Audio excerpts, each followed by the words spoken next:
John 16. These words I have spoken to you so that you do not stumble. They shall put you out of the congregations, but an hour is coming when everyone who kills you shall think he is rendering service to Elohim. And this they shall do to you because they did not know the Father nor me.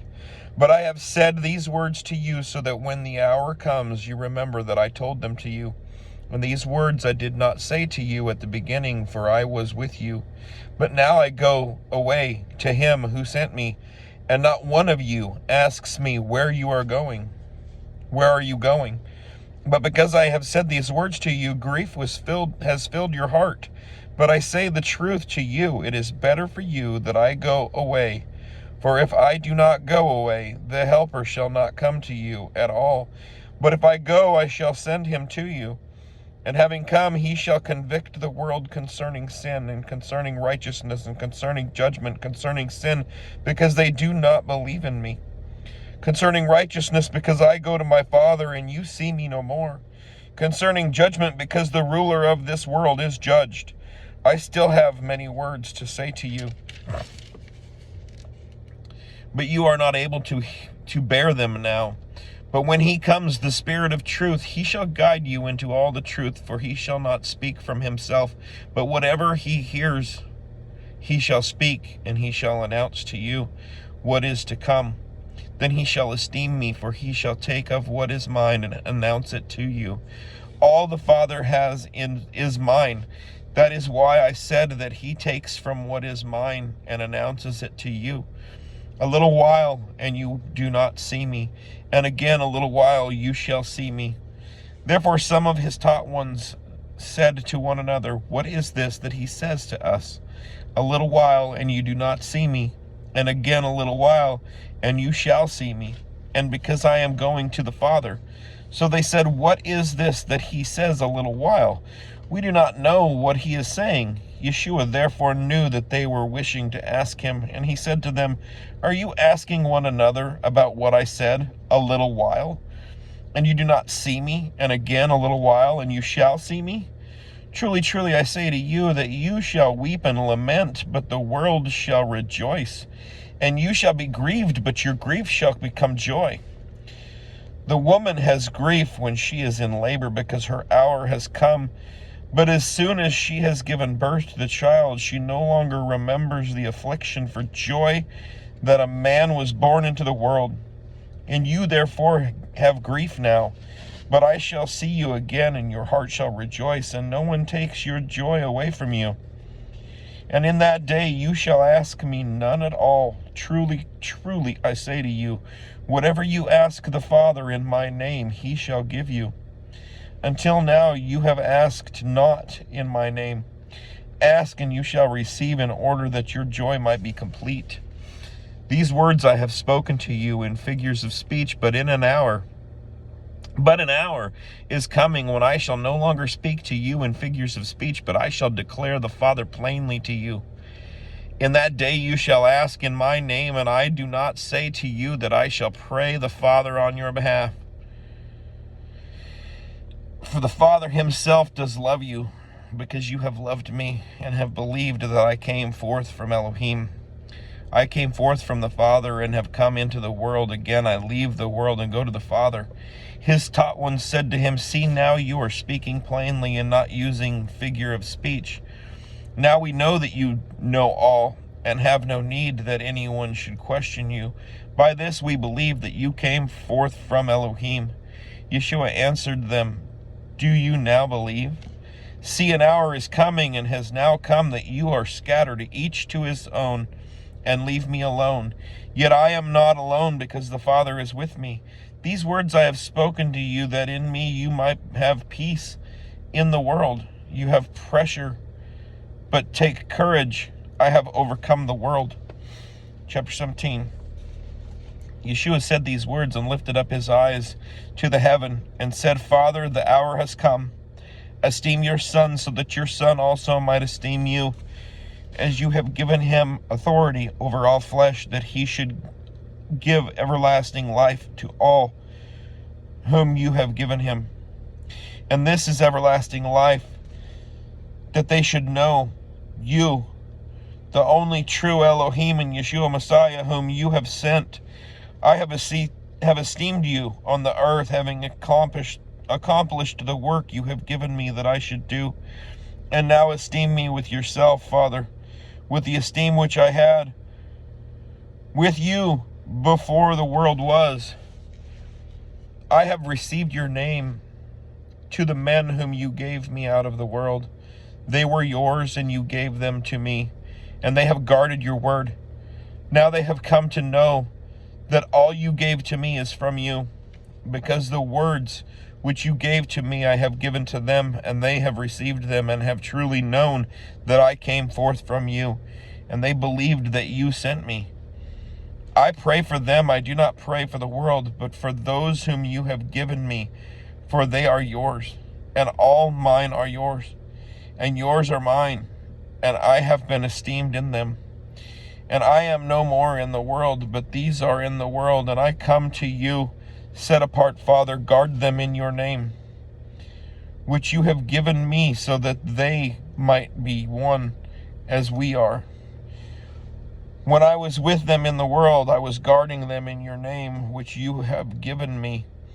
And I watched over them, and not one of them perished, except the son of destruction, that the scripture might be filled. And now I come to you when I speak these words in the world, so that they have my joy completed in them. I have given them your word, and the world hated them, because they are not of the world, as I am not of the world. I do not pray that you should take them out of the world, but that you keep them from the wicked one. They are not of the world, as I am not of the world. Set them apart in your truth. Your word is truth. As you sent me into the world, I also sent them into the world. And for them I set myself apart, so that they too might be set apart in truth. And I do not pray for these alone, but also for those believing in me through their word, so that they all might be one, as you, Father, are in me, and I in you, so that they too might be one in us, so that the world might believe that you have sent me.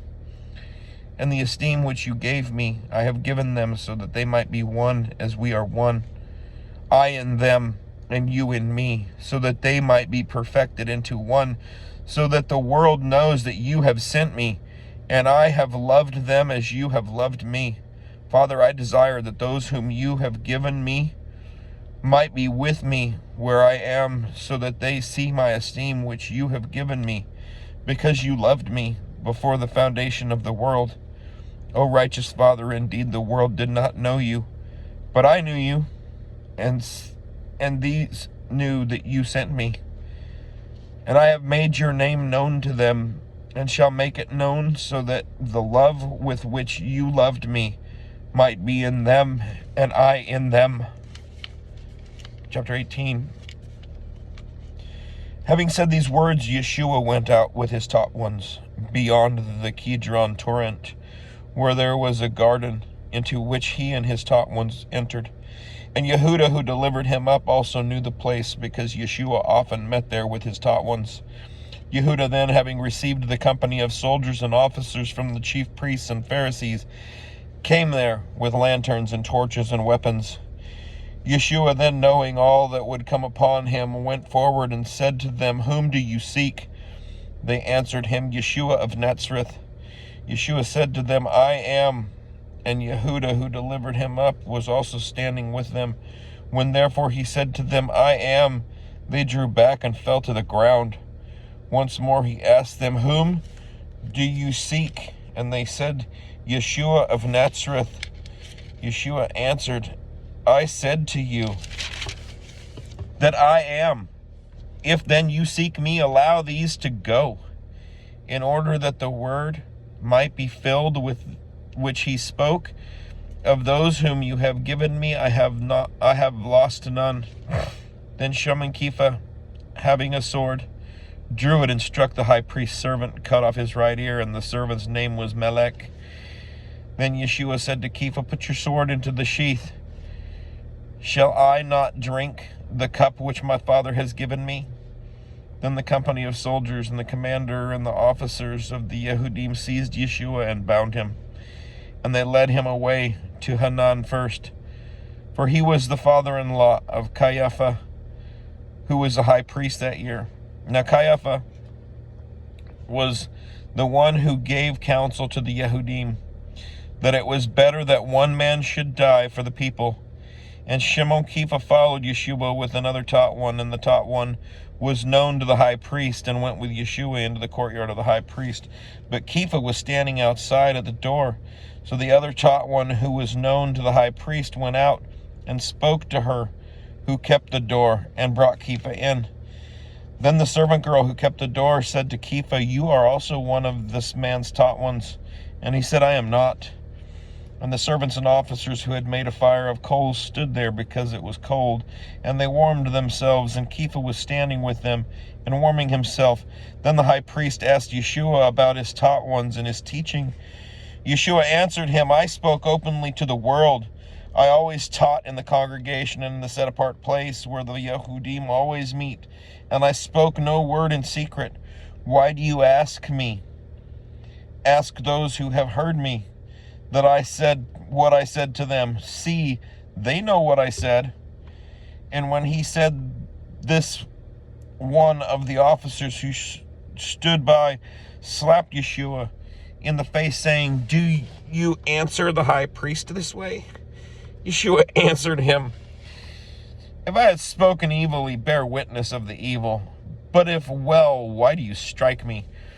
Then Hanan sent him bound to the high priest Caiaphas. And Shimon Kepha was standing and warming himself. Then they said to him, "Are you also one of his taught ones?" He denied it and said, "I am not." One of the servants of the high priest, a relative of the one whose ear Kepha cut off, said, "Did I not see you in the garden with him?" Then Kepha said again, denied it, and immediately a cock crowed. And they led Yeshua from Caiaphas to the palace, and it was early, and they themselves did not go into the palace, lest they should be defiled, but they might eat the Pesach. Pilate therefore came out to them and said, "What accusation do you bring against this man?" They answered and said to him, "If he were not an evildoer, we would not have delivered him up to you." Then Pilate said to them, "You take him and judge him according to your law." The Yehudim said to him, "It is not right for us to put anyone to death, in order that the word of Yeshua might be filled, which he spoke, signifying by what death he was about to die." Then Pilate went back into his palace and called Yeshua and said to him, "Are you the sovereign of the Yehudim?" Yeshua answered him, "Do you say this from yourself, or did others talk to you about me?" Pilate answered, "Am I a Yehudi? Your own nation and the chief priests have delivered you to me. What did you do?" Yeshua answered, "My reign is not of this world. If my reign were of this world, my servants would fight so that I should not be delivered to the Yehudim. But now my reign is not from here."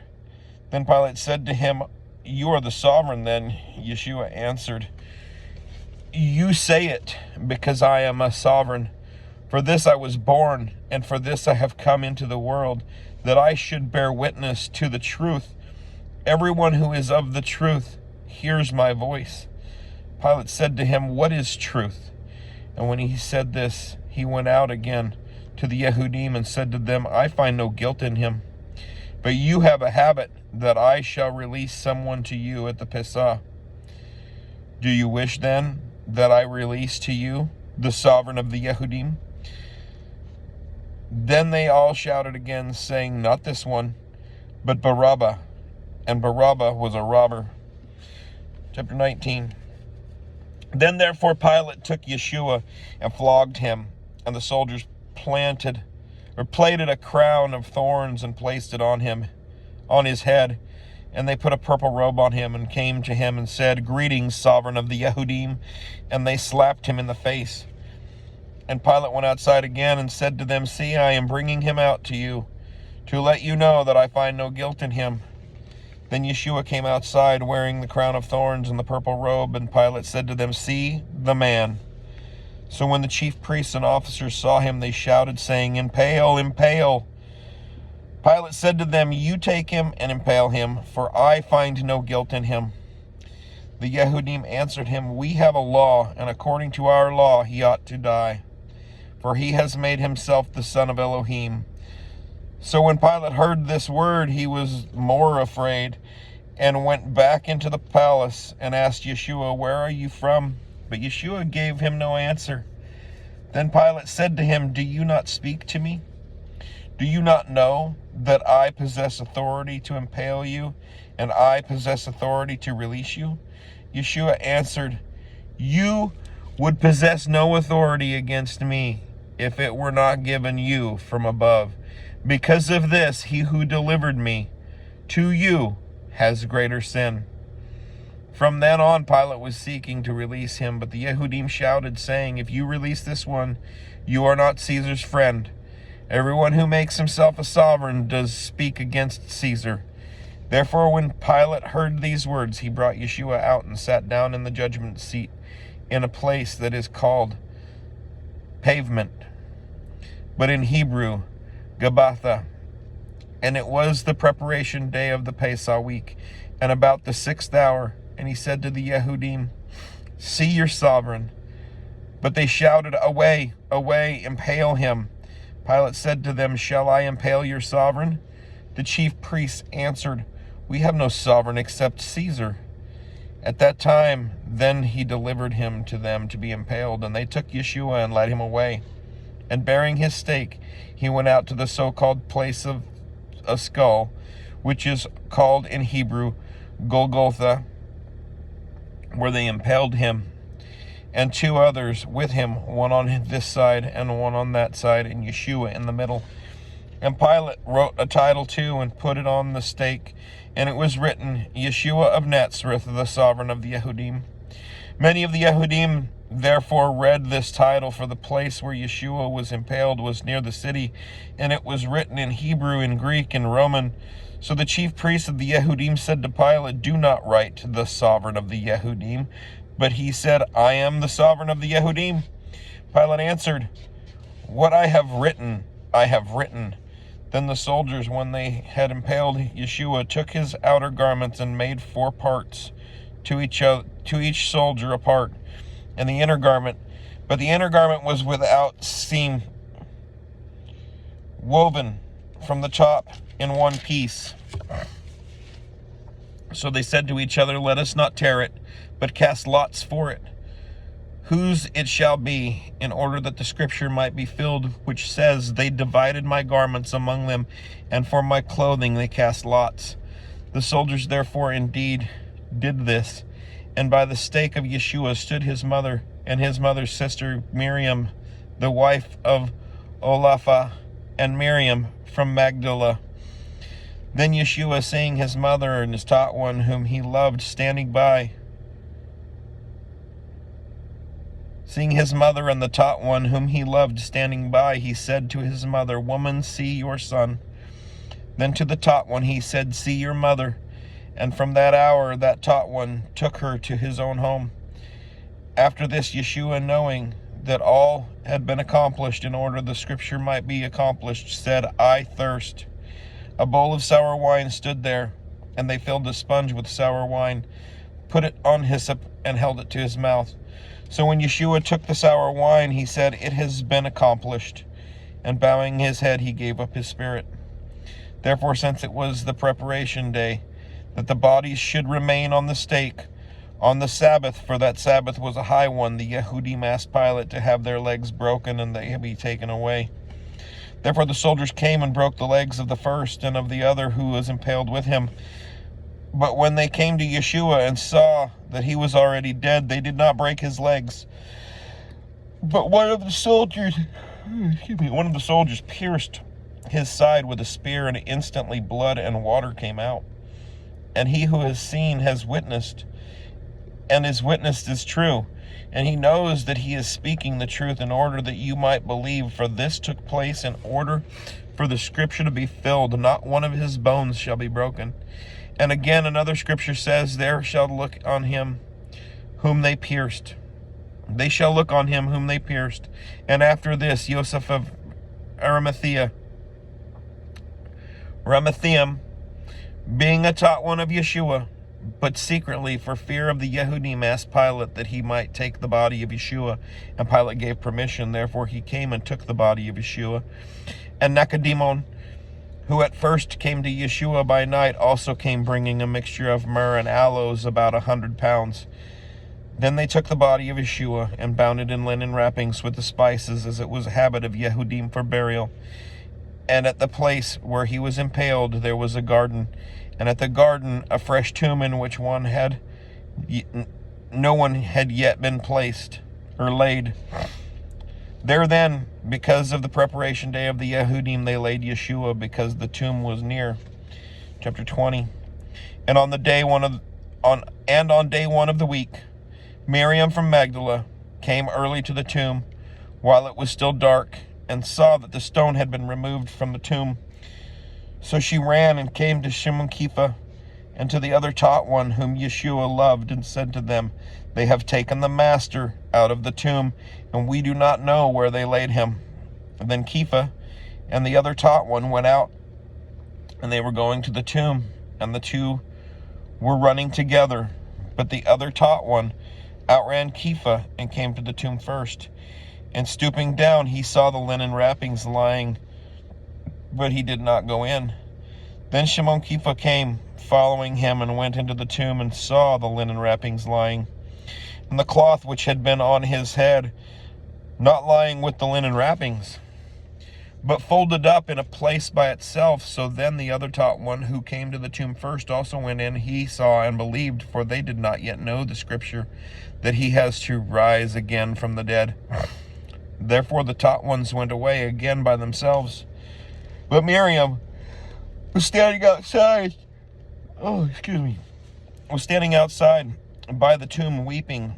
And then as she wept, she stooped down to the tomb and saw two messengers in white sitting, one at the head and the other at the feet, where the body of Yeshua had been laid. And they said to her, "Woman, why do you weep?" She said to them, "Because they took away my master, and I do not know where they have laid him." And having said this, she turned around and saw Yeshua standing, but she did not know that it was Yeshua. And Yeshua said to her, "Woman, why do you weep? Whom do you seek?" Thinking he was the gardener. She said to him, "Master, if you have carried him away, say to me where you put him, and I shall take him away." Yeshua said to her, "Miriam." She turned and said to him, "Rabboni," which means teacher. Yeshua said to her, "Do not hold on to me, for I have not yet ascended to my Father. But go to my brothers and say to them, I am ascending to my Father and your Father, and to my Elohim and your Elohim." Miriam from Magdala came, announcing to the taught ones that she had seen the Master, and that he had told her this. When therefore it was evening on that day, day one of the week, and when the doors were shut where the taught ones met for fear of the Yehudim, Yeshua came and stood in the midst and said to them, "Peace to you." And having said this, he showed them his hands and his side. The taught ones therefore rejoiced when they saw the Master. Then Yeshua said to them again, "Peace to you. As the Father has sent me, I also send you." And having said this, he breathed on them and said to them, "Receive the set-apart Spirit. If you forgive the sins of any, they are forgiven them. If you retain the sins of any, they have been retained." But Thomas, called the twin, one of the 12, was not with them when Yeshua came. So the other taught ones said to him, "We have seen the Master." But he said to them, "Unless I see in his hands the mark of the nails, and put my finger into the imprint of the nails, and put my hand into his side, I shall by no means believe." And after 8 days his taught ones were again inside, and Thomas with them. Yeshua came, the doors having been shut, and he stood in the midst and said, "Peace to you." Then he said to Thomas, "Bring your finger here and see my hands, and bring your hand and put it into my side, and do not be unbelieving, but believing." And Thomas answered and said to him, "My Master and my Elohim." Yeshua said to him, "Thomas, because you have seen me, you have believed. Blessed are those who have not seen and have believed." There were indeed many other signs that Yeshua did in the presence of his taught ones, which are not written in this book, but these have been written so that you believe that Yeshua is the Messiah, the Son of Elohim, and that believing you might possess life in his name. Shalom.